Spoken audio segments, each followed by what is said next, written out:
প্রিয় বন্ধুরা, আপনার বয়স যদি 18 বছর হয়ে থাকে তাহলে কিন্তু আপনি নতুন ভোটার কার্ডের জন্য অনলাইনে আবেদন করতে পারেন। নতুন ভোটার কার্ডের অনলাইনে এখন কিন্তু আবেদন চলছে, তো আপনিও কিন্তু নতুন ভোটার কার্ডের জন্য আবেদন করতে পারবেন।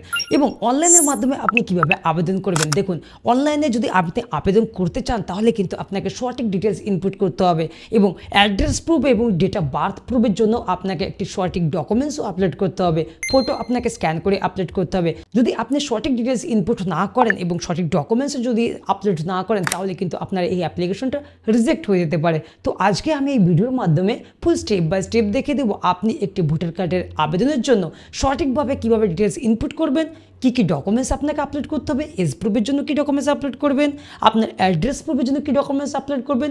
এই টিউটোরিয়ালে আমি আপনাদেরকে স্টেপ বাই স্টেপ দেখিয়ে দেবো। তো বন্ধুরা, ভিডিওটি না টেনে প্রথম থেকে শেষ পর্যন্ত দেখুন। আপনারা কিন্তু আমার এই ভিডিও দেখে নিজেদের মোবাইল থেকে আপনারা ভোটার কার্ডের জন্য অ্যাপ্লাই করতে পারবেন। তো চলুন দেখিয়ে দিই।